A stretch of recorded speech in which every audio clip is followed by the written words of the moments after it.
Oui les amis, yo la street, j'espère que vous allez bien. Aujourd'hui on se retrouve dans une petite nouvelle vidéo histoire sur la citadelle de Kowloon. Donc pour les personnes qui suivent la chaîne, du coup on a fait il y a une petite semaine de ça maintenant, même un petit peu plus d'une petite semaine pour les personnes qui suivent sur Twitch même, un jeu qui s'appelle Welcome to Kowloon, qui parle d'une citadelle de Kowloon en Chine, etc.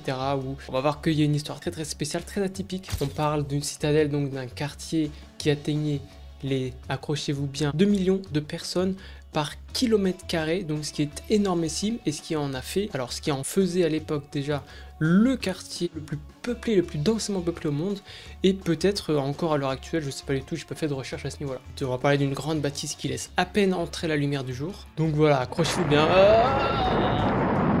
Voilà, du coup dans le jeu, c'est un jeu un petit peu de type horrifique, donc Welcome to Kowloon. Je vous mettre voilà, quelques extraits, quelques images à l'écran, parce que c'est pas mal, c'est quand même assez représentatif, mine de rien, je trouve qu'ils ont fait un très bon travail. Le jeu ne coûte que 5 €, et donc pour la qualité du jeu, même s'il est pas très long, il dure moins d'1 heure, mais franchement il est vraiment super quali, il y a un super travail qui a été fait dessus.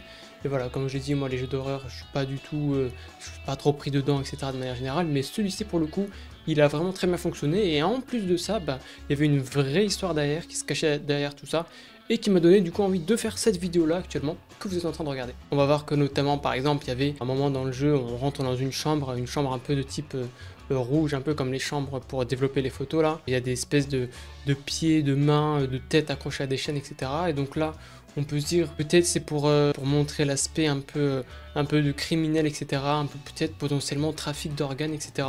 On sait pas, j'ai mis des petites hypothèses, ou alors c'est vraiment uniquement pour pimenter le jeu, mais ça je sais pas du tout. Dans le jeu, on a des tuyaux qui fuitent, donc il y a une espèce de gaz qui sort, et puis les gens ils sont un peu fous, ils ont des espèces d'hallucines, enfin plus ou moins d'hallucinations. Donc là à mon avis c'est une espèce de métaphore, ce gaz là qui rend un peu fou les gens, c'est une espèce de métaphore pour dire que bah voilà, les conditions de vie dans cette citadelle, dans cet endroit sont terribles, sont déplorables, et on va voir ça après.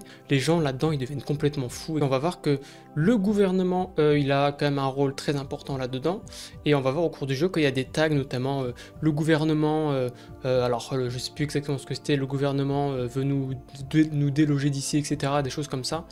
Et donc voilà, ce niveau-là, c'était vachement bien fait, bien représentatif aussi. À la base, la citadelle de Kowloon, elle sert de poste d'observation contre les pirates, et c'est aussi un centre de production et de gestion du sel. Donc voilà, là on a une vue aérienne de la cité de Kowloon, du coup en 1989. Donc on peut comparer aux immeubles de droite, et c'est vraiment quelque chose, hein, la densité de population qu'il devait y avoir là-dedans, les conditions de vie.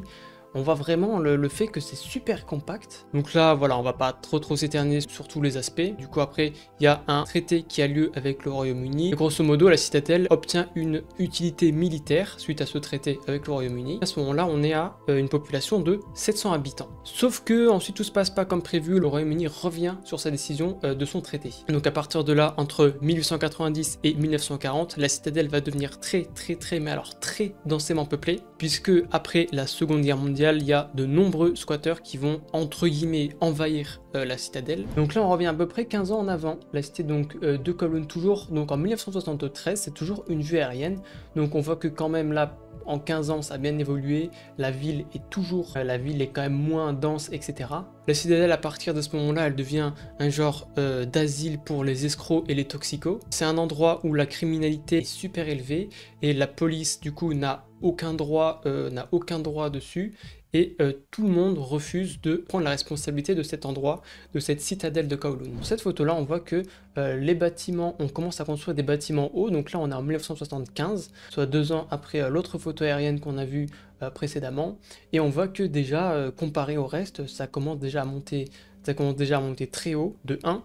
Et ça nous donne déjà une petite idée de la densité de population que ça va accepter, que ça va accueillir. En 1949, il y a de nombreux réfugiés qui affluent dans la citadelle, avec tout simplement la mise en place de la République populaire de Chine. Pour couronner un petit peu le tout, c'est un endroit, un endroit, on va dire, qui est géré donc, qui est sous l'emprise, on va dire, des triades, les triades chinoises. Donc c'est une entité tout simplement très puissante, enfin une organisation très puissante, je pense que vous en avez déjà entendu parler. Sauf que voilà, bon, ça peut pas durer, et en 1970, dans les années 70 à peu près, il y a des incursions policières qui ont lieu pour essayer de démembrer cette triade qui a infesté la citadelle en quelque sorte, qui fait pulluler, qui est en grande partie responsable de la criminalité dans la citadelle. On dit que la citadelle, elle est désignée un peu comme le foyer de la criminalité. Néanmoins, il y a quand même une grande et une bonne partie des habitants qui sont tout simplement des habitants normaux comme vous et moi, notamment comme dans le jeu Welcome to Kowloon où on intègre, on est dans la peau d'un étudiant qui vient louer une chambre à bas prix, etc. pour ses études. C'est pour dire que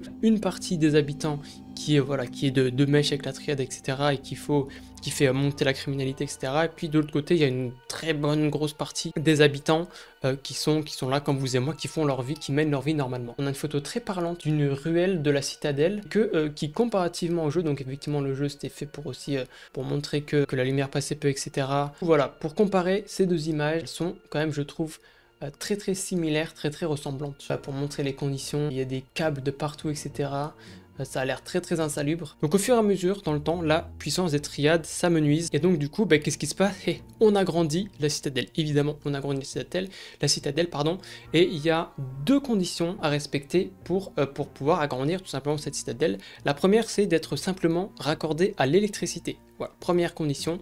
Et deuxième condition, on ne dépasse pas 14 étages. Alors 14 étages, ce qui est déjà énorme. Mais il ne faut pas dépasser 14 étages parce que tout simplement, juste à côté, il y a un aéroport. Donc pour tout simplement que les avions puissent décoller et atterrir. De plus, on nous précise que les constructions supplémentaires, l'agrandissement de la citadelle, eh bien ça se fait de 1, sans architecte, et de 2, sans ingénieur. Et donc dedans, les conditions de vie sont déplorables. Comme vous avez pu le voir sur les photos, on a des couloirs labyrinthiques, les rues sont carrément obstruées par les déchets, et il y a une espèce d'éclairage, et ça je trouve que ça a été très bien représenté dans le jeu.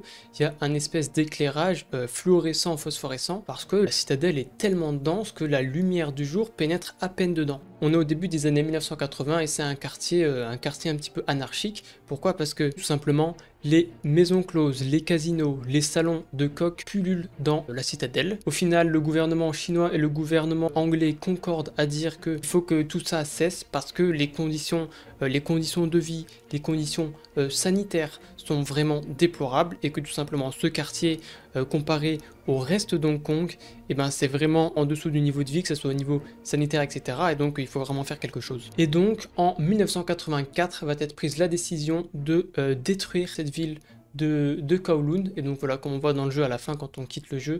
Alors attention, du coup ça spoil un petit peu le jeu, mais bon, c'est normalement ce que vous expliqué sur cette vidéo, voilà. Du coup on voit que le personnage qu'on incarne à la fin, quand il quitte, tout simplement c'est devenu une espèce de ruine parce que la ville a été détruite. Là tout simplement on a une dernière image de la cité de Kowloon vue de côté route.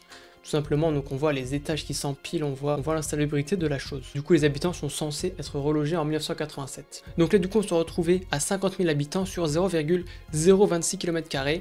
Et donc, ce qui fait que si on ramène sur 1 km², ça fait une densité de population qui est tout simplement de presque 2 millions, donc 1,9 million à peu près pour être exact. Bon voilà, écoutez les amis, c'est déjà la fin de cette petite vidéo. Elle aura pas été très longue je pense, mais c'est bien aussi d'être droit, d'être concis, d'aller droit au but. Donc voilà, j'ai eu soudainement cette envie de faire cette vidéo après avoir fait le jeu, et je trouve ça très intéressant parce que je connaissais pas du tout. Non seulement le jeu était super bien, donc je vous le conseille si vous ne l'avez pas fait, pour les personnes qui sont fans, enfin qui frissonnent sur les jeux d'horreur, etc. Donc ça je vous conseille. Du coup j'ai eu envie de fouiller, de comprendre, de connaître un peu l'histoire de ce lieu. Donc voilà, merci d'avoir regardé cette vidéo. On se retrouve dans de nouvelles vidéos, que ce soit gaming, que ce soit IRL, que ce soit Urbex, que ce soit des vidéos histoire comme celle-ci.